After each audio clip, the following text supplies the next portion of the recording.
유튜브 채널에 가장 많이 본 뉴스에 구독, 좋아요, 알림 설정, 댓글은 저에게 큰 힘이 됩니다. 최근 중국의 군사 뉴스 매체가 한국의 극초음속 미사일 개발이 두려운 이유라는 제목의 글을 게시하며 한국의 극동속 미사일 개발 현황과 한국의 미사일 기술력을 집중 분석했습니다.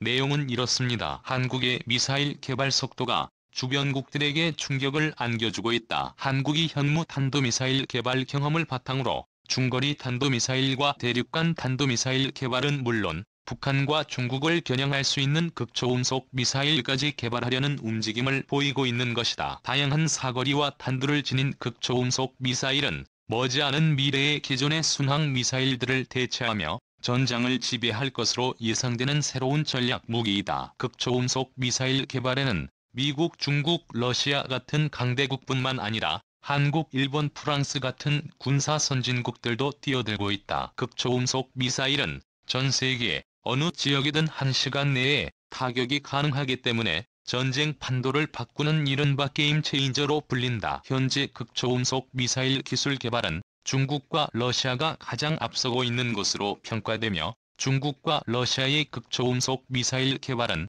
미국의 MD 체계를 극복하는 전략적 타격 능력과 미국 대군의 막강한 함대 전력에 맞서기 위한 전술적 타격 능력을 확보한 것이 주목적이다. 또한 극초음속 미사일은 지구 반대편의 긴급 대응 표적을 신속히 타격하는 수단으로 사용할 수 있다. 최대 사거리 2500km를 자랑하는 중국의 극초음속 미사일인 둥펑 17은 마하 10의 속도로 비행하는 극초음속 활공 비행체를 탑재했으며 남중국 해와 대만 해협 동북아시아에 위치한 원거리의 표적도 정확하게 타격할 수 있다. 또한 한국에 배치된 패트리어트나 고고도 미사일 방어체계사 드로메오 중국의 둥펑 17을 방어할 수 없다. 전 세계적으로 극초음속 미사일과 같은 빠른 미사일을 요격하거나 방어할 수 있는 시스템은 아직 개발되지 않았다. 때문에 중국의 극초음속 미사일 개발 움직임은 세계 최고 군사력이라고 자부하는 미국에 큰 고민을 안겨주고 있으며 세계 군사 전문가들은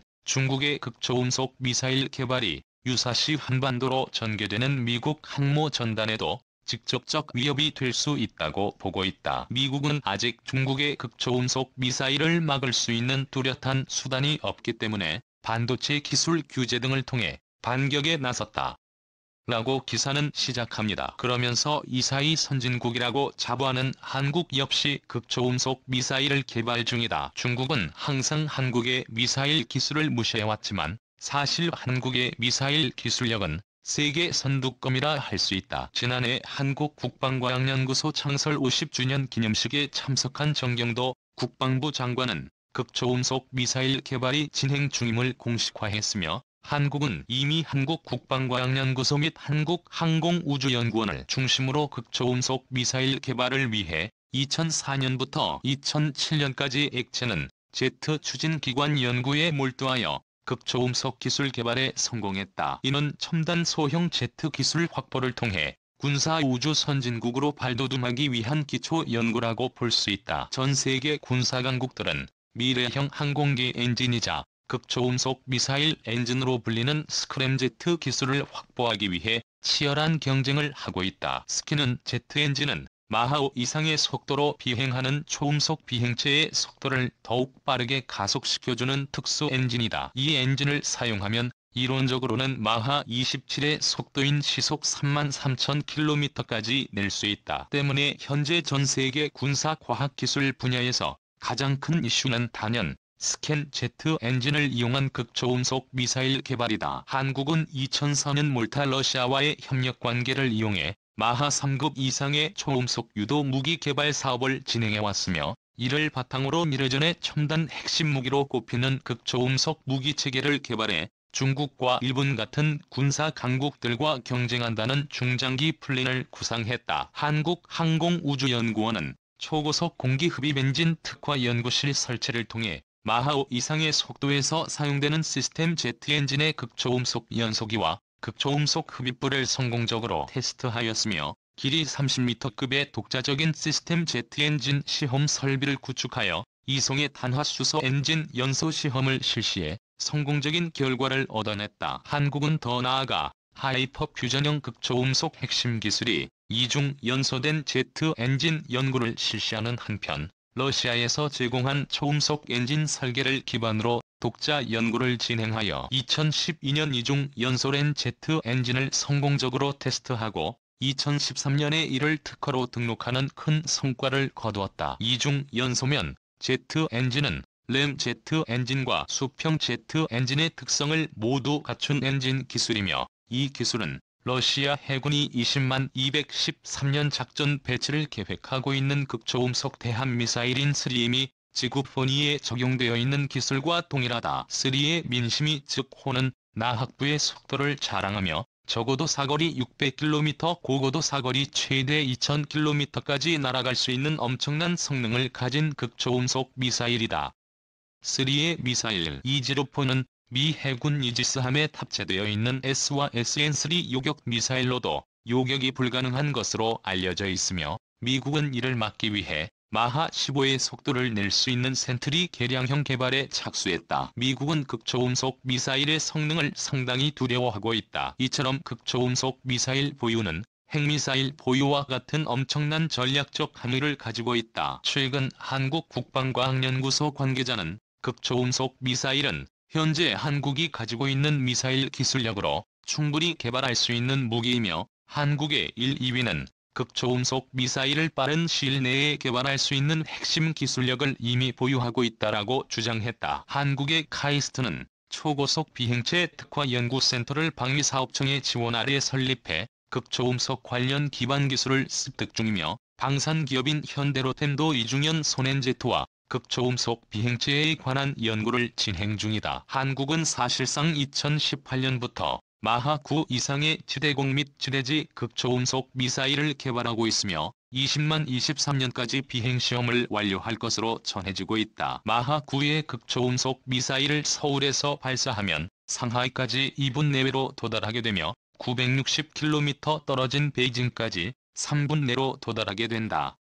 북한이 평양까지는 40분대로 도달한다. 한국은 이 기술을 발전시켜 러시아의 아방가르드에 지나는 마하 20 이상의 극초음속 미사일을 개발하겠다는 계획을 시행 중이다. 한국의 이 기술이 완성되면 한국은 극초음속 미사일을 이용해 중국 전역을 5분 내외로 타격할 수 있을 것으로 군사 전문가들은 내다보고 있다. 한국의 현무 탄도미사일 역시 속도가 마하 8에서 10 수준으로 엄청나게 빠르지만 상승 단계와 재진입 단계에서 속도가 감속될 수 있고 목표물에 대한 정밀 타격이 어렵기 때문에 핵탄두를 장착할 때 그 파괴력이 최고조에 달한다. 반면 극초음속 미사일은 속도가 마하 8에서 27 수준으로 탄도미사일보다 훨씬 빠르면서도 목표물을 정밀 타격할 수 있기 때문에 지역 군사기지나 거점 정밀 타격에 활용할 수 있다. 또한 극초음속 미사일에 핵탄두를 장착된 핵심 목표를 타격할 경우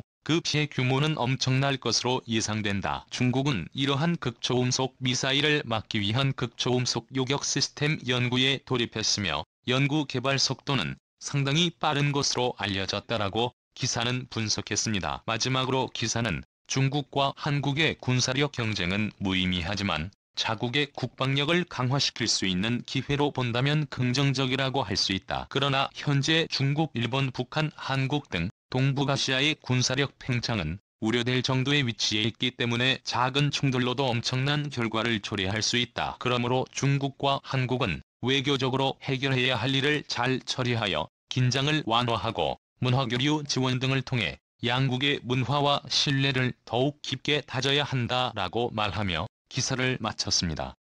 다음은 중국의 반응입니다. 한국은 극초음속 기술을 중국의 군사력에 대응할 비대칭 전력의 하나로 간주하고 있고, 한국의 극초음속 미사일 기술은 아직 걸음마 수준이지만 한국은 한번 시작하면 그 분야 최고가 돼야 하는 성격이 있기 때문에 항상 주의 깊게 관심을 가질 필요가 있어 현재는 중국이 극초음속 기술 면에서 세계 최고를 자랑하고 있지만 방심하는 순간 미국이나 한국에 1위 자리를 내주게 될 거야. 그렇기 때문에 이 분야는 더 많은 지원과 연구가 필요해. 한국의 미사일 기술 수준은 이미 세계 선두급이고 극초음속 분야에서도 두각을 나타내고 있어 한국의 요격 미사일과 순항 기술은 미국도 인정할 정도로 높은 수준에 도달했고 현무포 같은 탄도 미사일 역시 일본에 큰 부담이 되고 있어 한국의 미사일 발전 속도는 정말 놀라울 정도야. 중국의 극초음속 미사일 기술은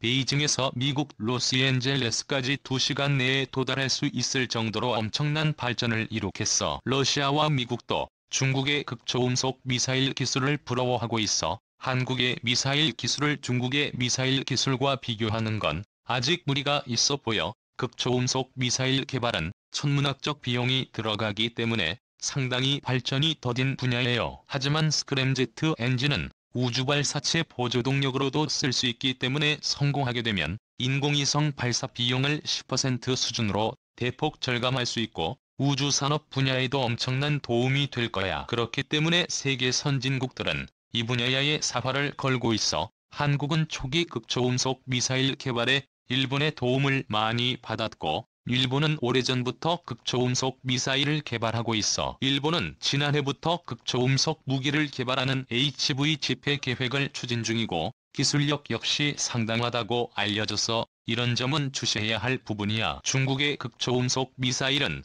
마하 20의 속도로 비행하기 때문에 발사 초기 지상 레이더가 포착하지 못할 정도야. 중국이 개발한 극초음속 대함미사일은 한국을 포함해 미국 해군과 일본 해상자위대를 상대로 강력한 억제력으로 작용하게 될 거야. 한국 역시 전체적인 미사일 전력을 증강하고 있기 때문에 중국과의 경쟁은 불가피해 보여. 이상 매일 글로벌 튜버였습니다. 좋으셨다면 구독과 좋아요 부탁드립니다.